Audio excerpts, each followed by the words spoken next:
If you've never heard of freediving, imagine this. Launching yourself hundreds of feet into the sea with little more than a mask, a heavy dose of bravery, and one deep breath. Spear fishermen and pearl divers have been freediving for thousands of years, but a growing number of people are now doing it for sport.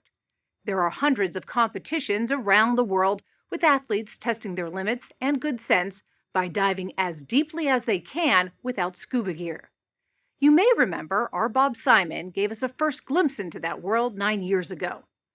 Last September, we brought you the story of one man who is now dominating the sport, 35-year-old Russian freediver Alexey Molchanov. He's known within the diving community as the Machine, the undisputed king of the deep. The story will continue in a moment. Off the turquoise coast of Long Island in the Bahamas, you'll see Dean's Blue Hole. From overhead, it looks like an inkwell. 663 feet deep, it is the perfect place for dozens of the world's elite freedivers to try and rewrite the sport's history. This is the annual Vertical Blue competition.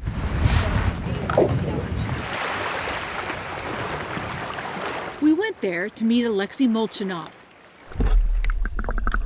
To watch him glide through the water is to glimpse something otherworldly.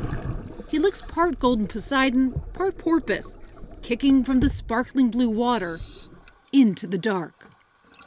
Molchanov can dive more than 39 stories deep while holding a single breath for nearly 5 minutes. It doesn't seem like a good idea to dive that deep and to hold your breath that long. Why? For me, it does. It does. Yeah. I enjoy finding new boundaries and pushing them further because I know I can. I know through all these years and like thousands of hours of training and diving how well I can use my oxygen, how slow I can use it, and how efficient is my technique. What does it feel like? It feels very much like flying, actually. Yeah.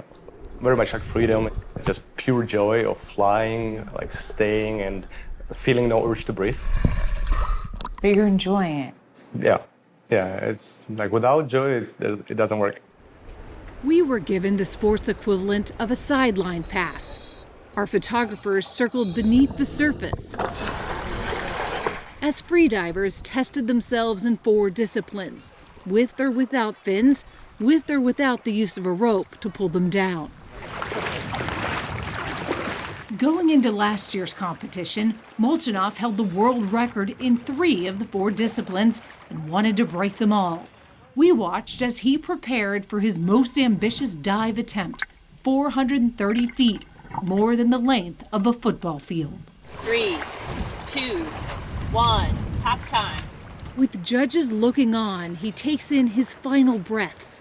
He looks like a goldfish desperate for water. He's packing his lungs with air, then slips beneath the water's surface, his whale-like monofin helping him fight buoyancy. Alexey Molchanov, Russia, constant weight, 131 meters. Dive time is 4:10, world record attempt. At around 65 feet, he drops his arms to his side and enters free fall. His lungs are now 1/3 of their surface size, and he starts to sink. He's clipped to a dive line that can yank him back to safety. Once he reaches his designated depth, he grabs a tag to prove he's gone the distance. Touchdown! He's already been underwater for almost 2.5 minutes. Coming up. Then he begins the most dangerous part of the dive. With his last reserves of air and his lungs now 1/10 of their normal size, he transfers air between his mouth and sinuses, equalizing the pressure in his body to prevent his ears from rupturing, and makes his way slowly towards the light. A team of safety divers circling along the way.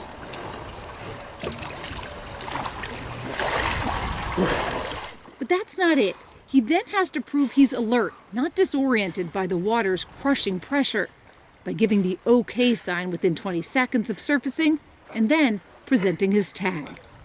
If he's unable to do this in this order, the dive is disqualified.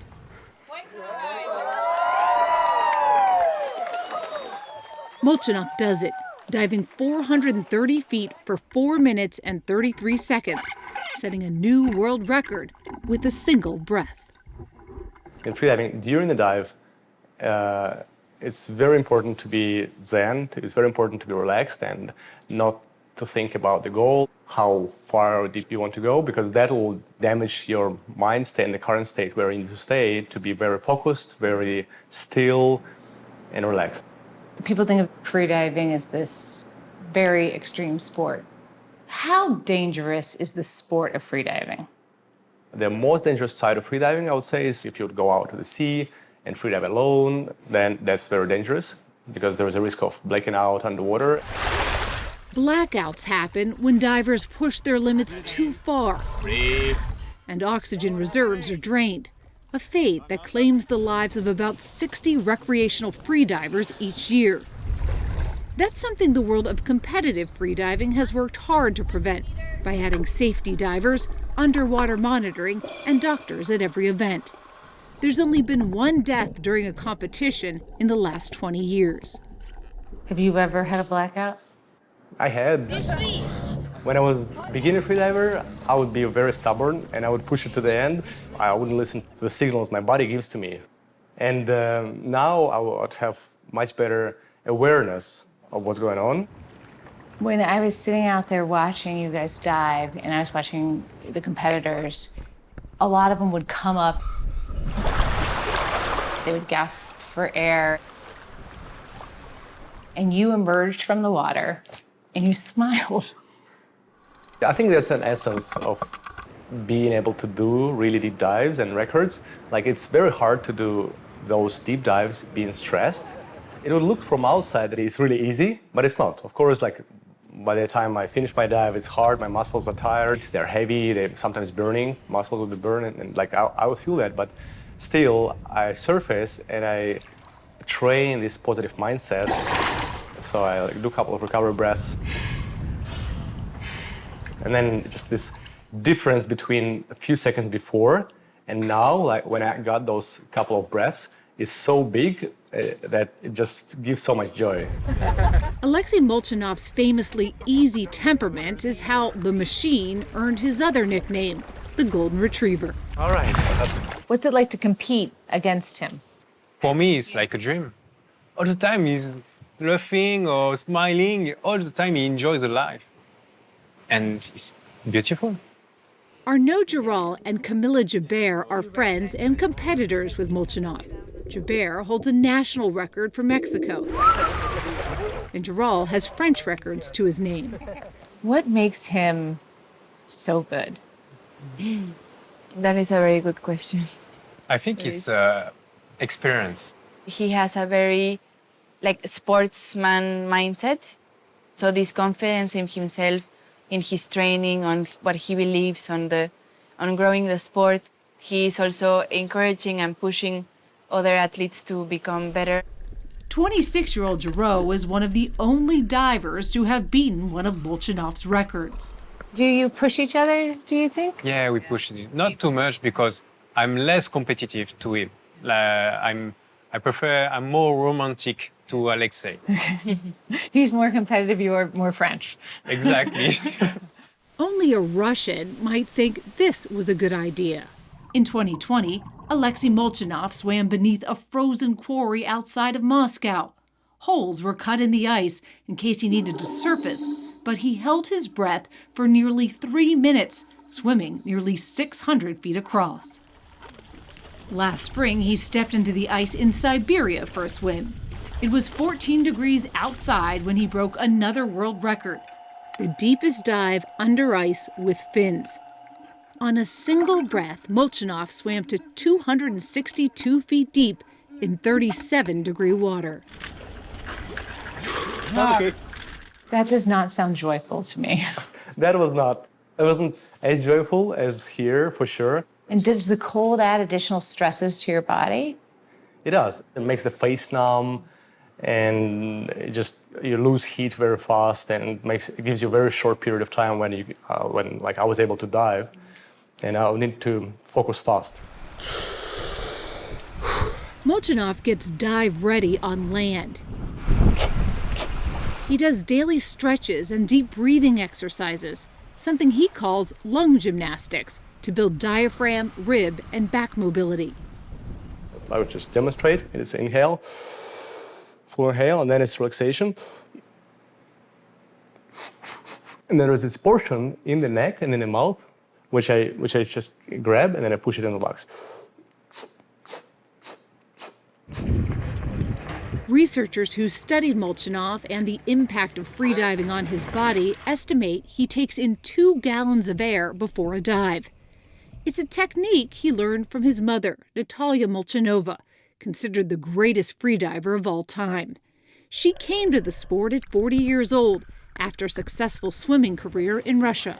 She was my coach in swimming, and I was following her trainings, would go together to the pool, she would do her training, I would do my training. So this transition to freediving and me following her as a freediver coach, that was very natural. She started to be like best very, very fast. And I was proud. I was very proud of her. What did she teach you about the sport? The main thing that she taught me about freediving is that I should enjoy it. It's not about records. Numbers come later. Together, they took on the freediving world and commanded it. Alexey achieved his first world record at 21.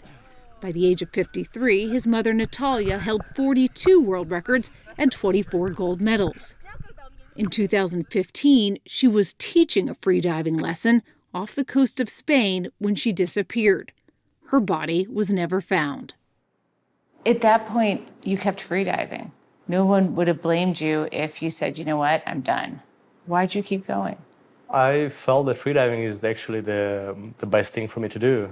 It was the best therapy, being in the water and Really? because it just helped to be like in peace and helped to be to just live through that. Molchanov seems most at peace underwater, chasing whales, not records. That's amazing. Woo! And on land with his new son Next duration. and wife Elena, a former Olympic swimmer. Yep. The family is expanding the freediving schools his mother started, certifying hundreds of instructors in 20 countries.